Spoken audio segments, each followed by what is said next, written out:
Hello everyone, I am OnyxStudios. Today I am going to be doing a basics on Foundry tutorial that just because 0.9 just came out very recently, and we're having a whole bunch more people actually getting into Foundry and then trying to learn it. So I thought I would actually start off by redoing all my tutorials and start off with the basics, okay?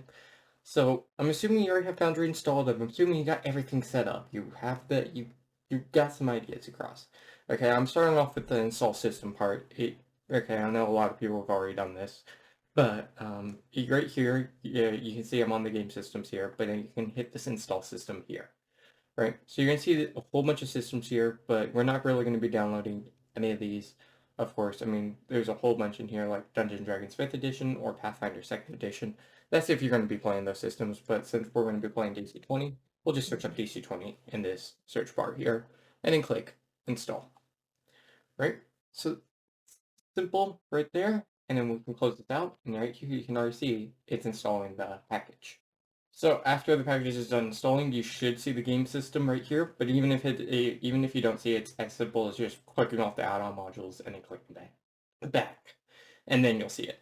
So there's our system. Next thing I'll recommend is actually installing some modules here.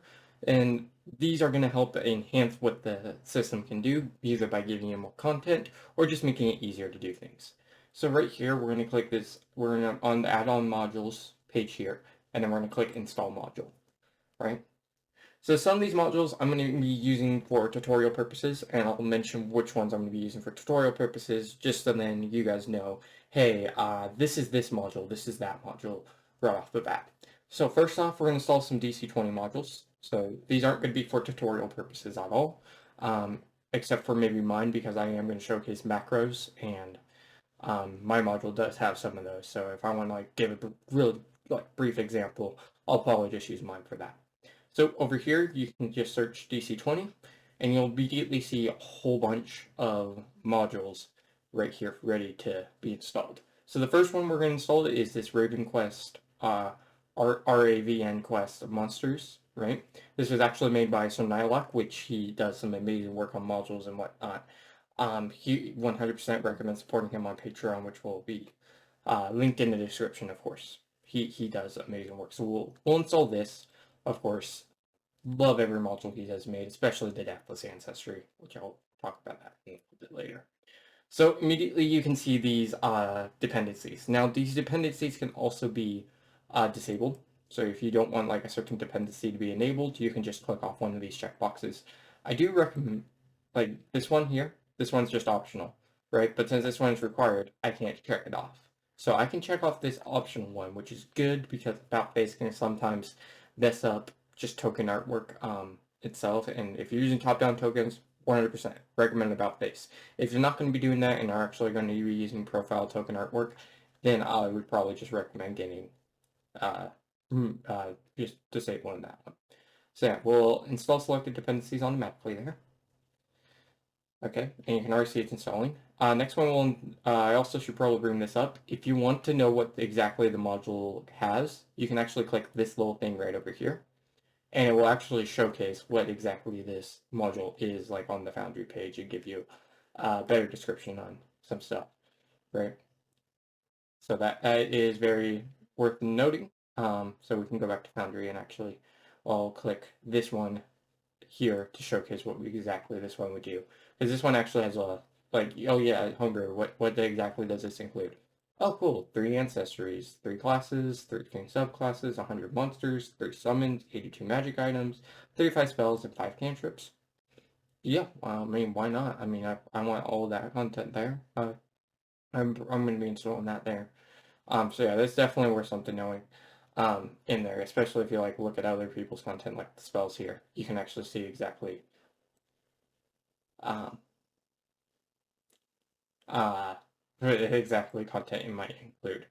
So that is very useful. So next thing you can install if you already have done it. This is not going to be required by the module. Only one I'm really going to be saying that I'm going to be using a lot is my own module here. But of course, I definitely recommend installing SirNiloc's work either way. But if you don't want to, like, the DC20 core rulebook costs $45, okay, USD. That in itself, you're going to have to, like, they go over to itch.io, which BaileyWiki has a link right here for it, right? You'll go over to this link, click on this, and then you'll actually purchase this right here. See? And it will actually give you a key, which you'll take over to Foundry. So, for example, I can go over to Foundry, and then go over to purchase content, and then enter a key here, right? For that purpose, yeah, right? So that's something you can do over here is just like, okay, I got the key, I enter the key into the website, cool, now you'll open back up Foundry and then install the DC20 rulebook. So that is something worth mentioning in there. We are gonna, I'm gonna install this, but this is not required because we are doing only tutorial stuff, so not required. A lot of these aren't going to be required at all. Okay, like spells, and I'm going to talk about Argon a little bit here. So there's these two different HUDs. You have Argon and Token Action HUD. As of right now, of my recording, Argon Combat HUD's the only one working, but even then, it still has a bug when you're editing items. So when I'm editing or working on trying to prep up my campaign, I'm going to disable this. But at the moment I'm like actually playing my game and whatnot, I'm going to enable this, okay? So that way my players have an easier time. That's something to keep in mind. We are going to install this, but it is something just I'm going to say right now. Token Action HUD of right now is not working, so that's also in there. So yeah, we're going to install that dependency there. And then another one that we're going to install is Ancestors by SirNiloc. Okay. So, yep. We can install. And you see here, all of our modules are already being installed.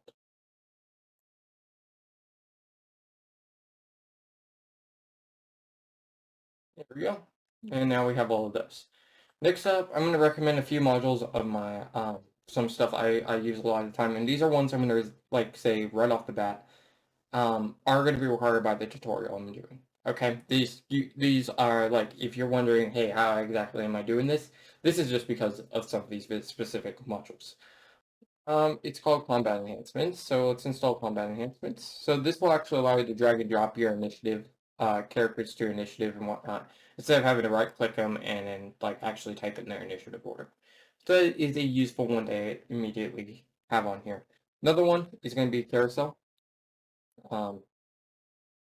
Combat Tracker, this is just something to help you visualize the initiative order. That way you don't have to tell the players, hey, it's your turn. So that's always a good one to install. Another one I'm going to recommend is Dice Tray. Because when we install this module, you'll be able to exactly see what exactly Dice Tray does. But it allows you to roll dice on the fly instead of having to remember, hey, it's going to be /R and then the actual die there, right? So then it's going to be Dice So Nice. I've been typing in things wrong. That's another one I'm going to install because this actually allows you to get 3D dice to actually roll on your scene. So when a player rolls a die, they can actually see the die being rolled. Okay. Another one that I'm going to recommend is OmniSearch, just because that is actually very useful. Spotlight OmniSearch right here. Very, very useful module in itself. Allows you to basically search anything in the game itself, which is by far just an amazing module in that.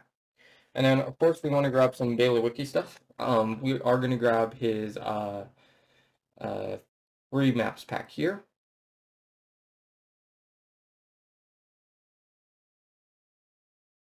You can already see it's installing. On top of that, I'm also going to be installing Mass Edit.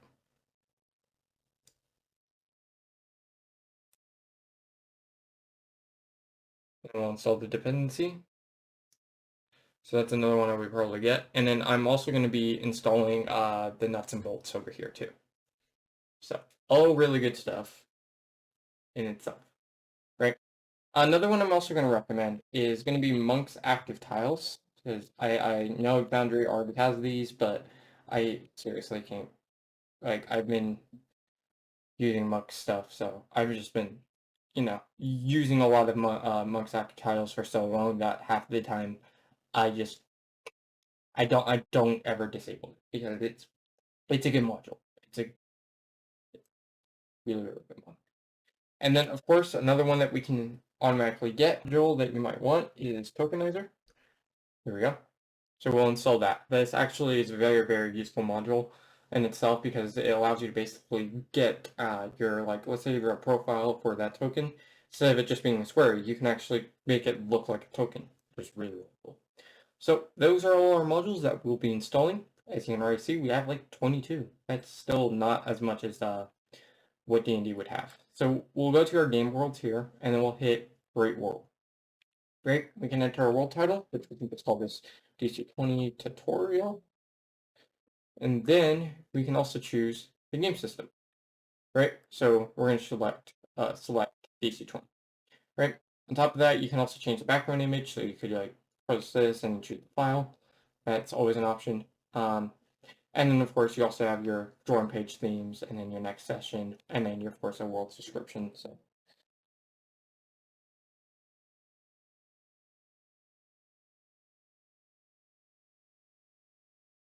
there we go.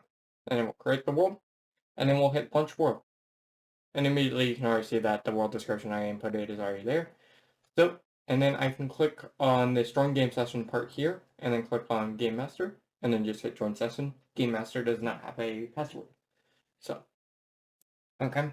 Now, I'll explain what all of this is, but the first thing that we definitely want to do is probably install our modules right off the bat just to be on here. So I'll click on the game settings here, click on Manage Modules here, and then we'll enable the modules that we want to use.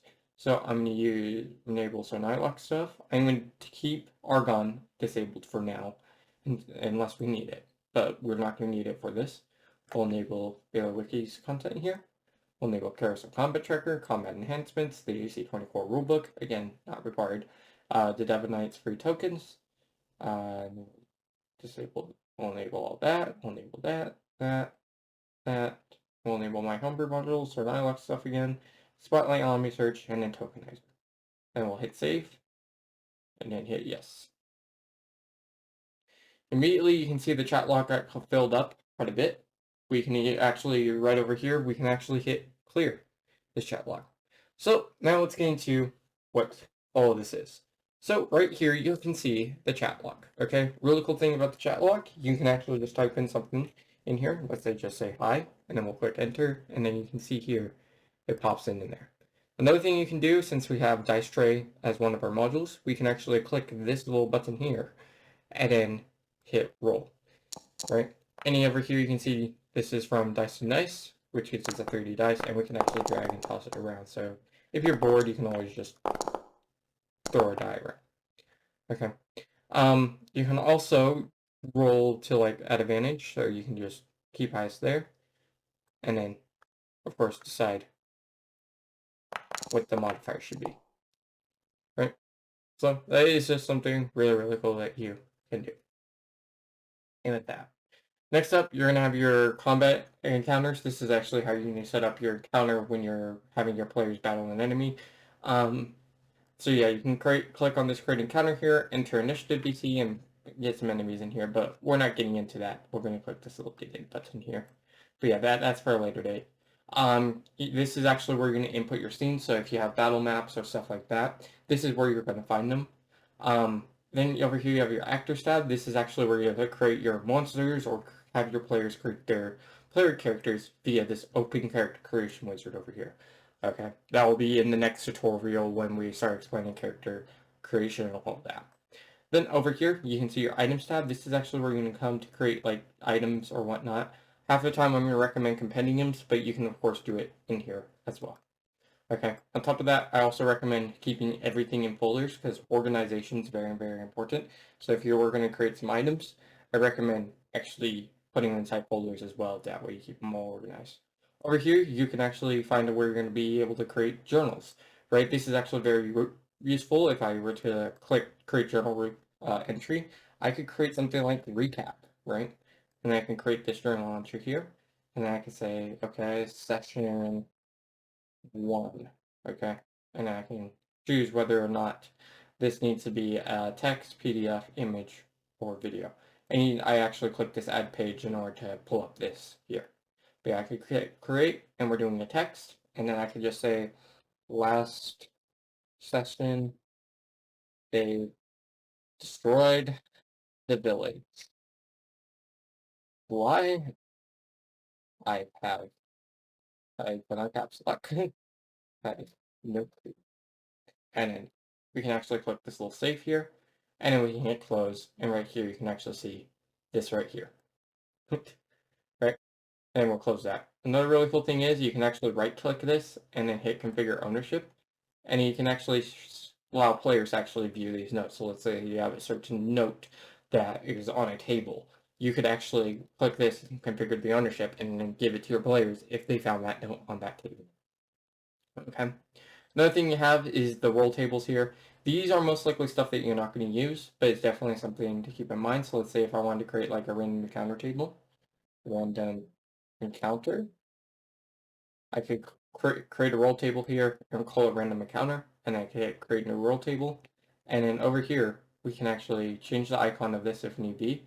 Foundry actually has their own icons and whatnot, so you can actually find these in the actual icon core data, and then look in icons, and then you can find so many different icons for this.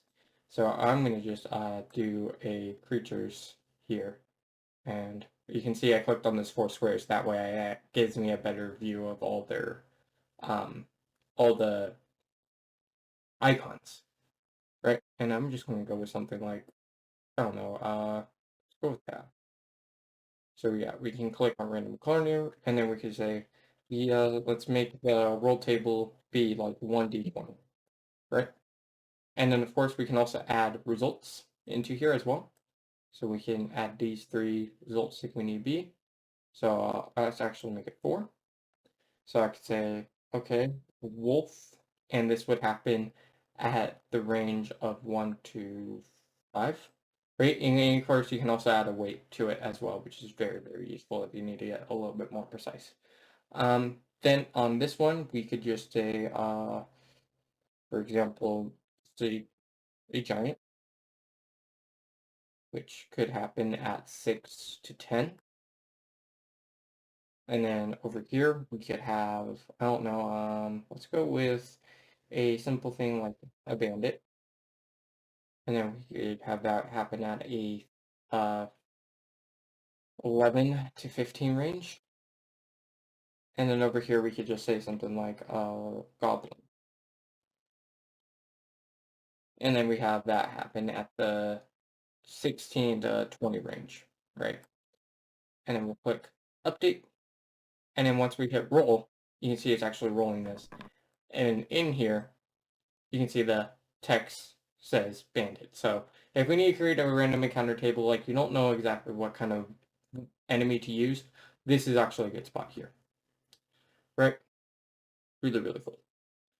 On top of that, you also have card stacks. Honestly, half of it, you're probably not going to use these at all. These are mostly going to be used for different things here, but you could create a deck if you want to, and then actually, let's say you want to create, the deck of many things. You could do it via here, right? You also have playlists. This is actually where you're going to add your own music. So if you want music to play throughout your scene, or you want your players to hear some music, this is probably the place you're going to go. You can also configure your playlist inside the scene, or set up some ambient sound, which we'll get into shortly. Over here, you can find your compendium packs. This is where you're going to find all your stuff that was included from modules or from the actual system. So the actual system stuff is going to be DC20 RPG. So like our ancestries here, our backgrounds, our classes, which you can all see right here. And then of course the example heroes, and then our inventory as well. And then first you have their monsters, the one-shots, which is the hunted, which you can find there. And then, of course, all the other stuff in here too from the system, which if we scroll down, you can see the roll table, which is wild magic. So if we want to roll on the wild magic table, we could just click roll, and it would roll on the wild magic table, which it says we feel in power and do all that. So that's in there as well. Okay, and then DC20 does have the 0.8 rules in here as of me recording, so That's also nice to know. And of course, you also have all your spells, and then the DC20 core rulebook has their subclasses, and then the system guide, which is actually very useful if we're looking wondering how they make certain things. It's always a good idea to refer to this as well. But again, that's for a later date. Then over here, you're going to have your system items. These aren't going to actually be for you. This is actually just mainly there to help out the system. So definitely in there to help and whatnot. Then you have your talents here. So all that's in here. And then finally your techniques. Okay. Which are all in here as well. Then another thing you might find in here is some of your homebrews, some of your other module stuff. So for example, if I were to scroll down, you can find our the OnyxStudios homebrew stuff. So you can see here you have all the ancestors, some of them being work in progress, other ones actually already being done and whatnot. You can also find the classes here uh, as well as some magic items and consumables. And then over here, you can find some monsters, right?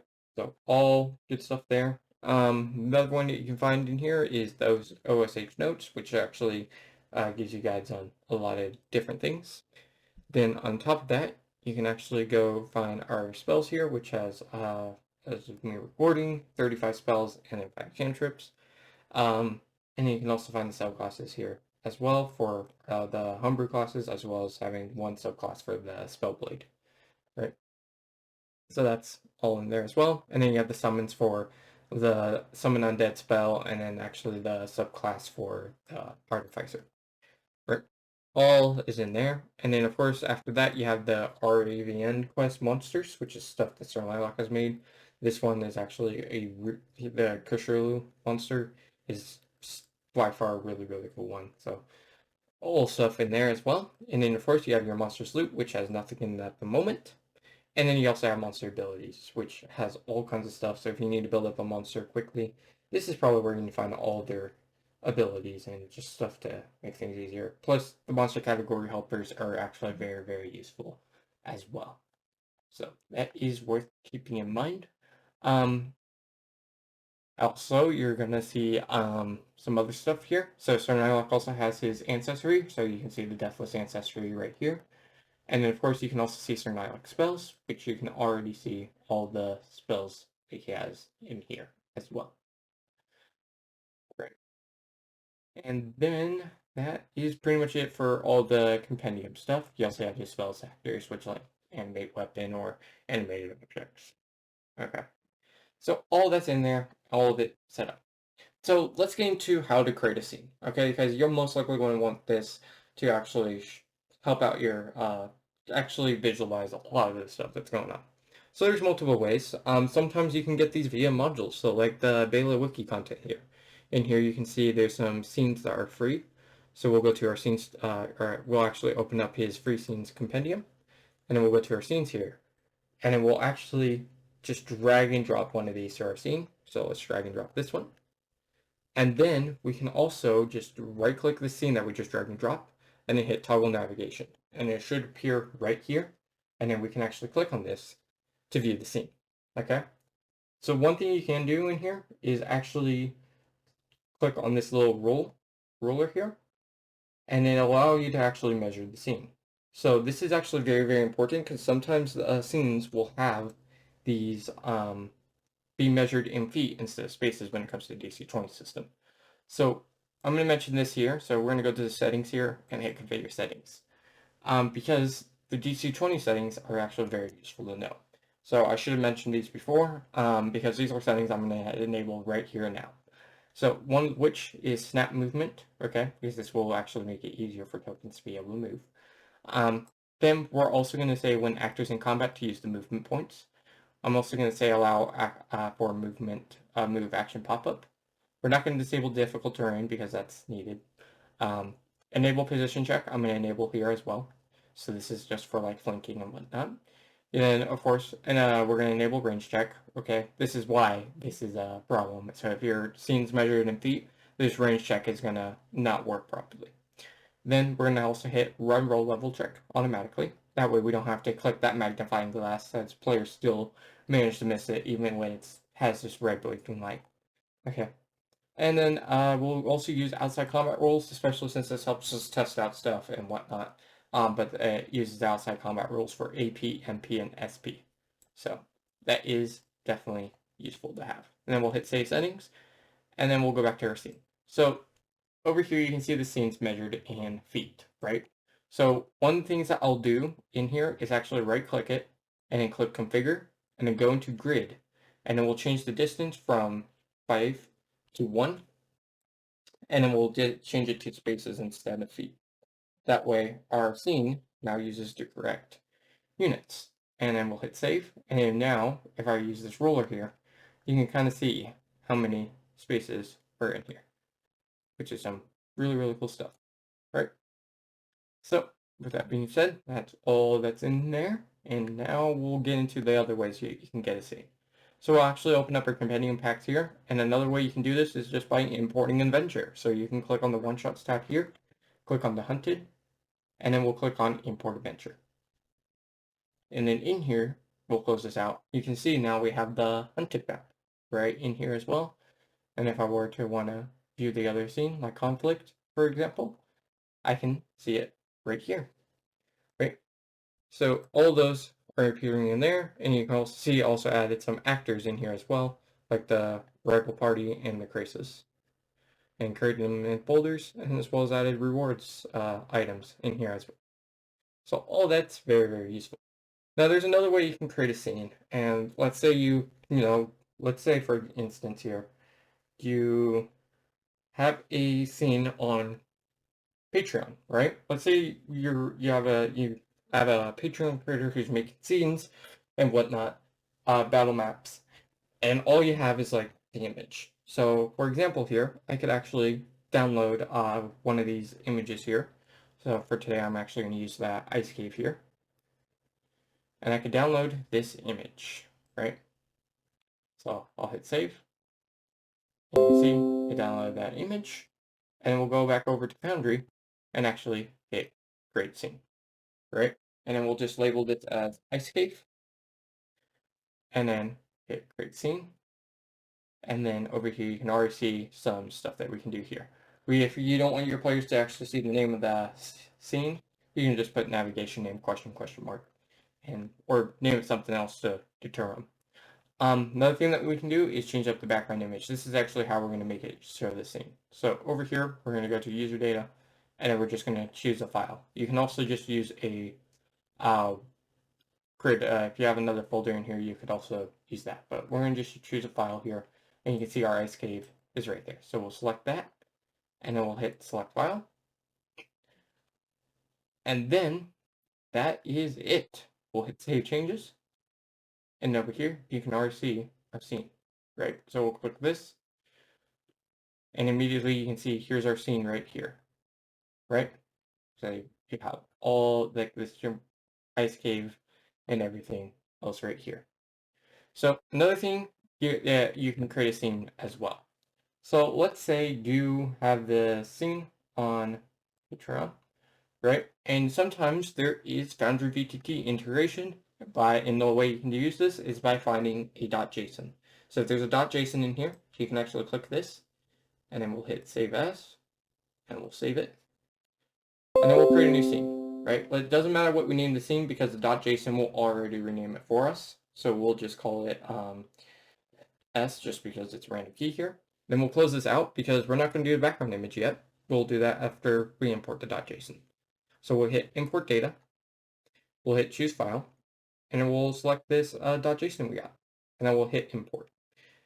Then after we're done with that, you can kind of see that we have the ice cave, but there is just no background for it yet because we haven't actually added one. So we'll hit configure, and we'll also click show on navigation. That way we can actually see it here, and then we'll hit select file from that image that we downloaded before.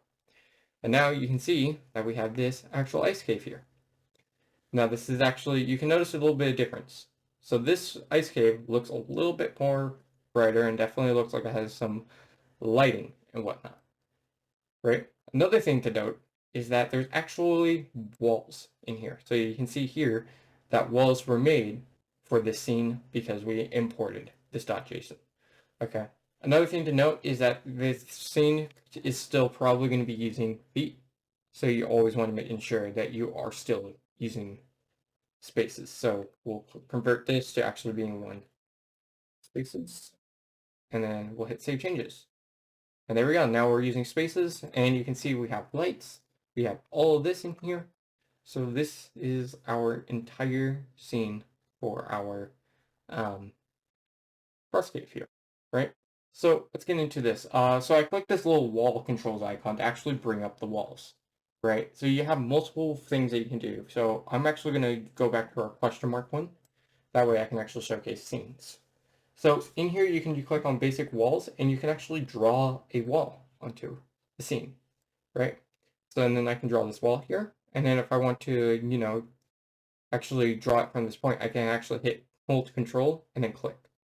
And then I can keep on holding control while I click. That way I can draw walls pretty quickly here.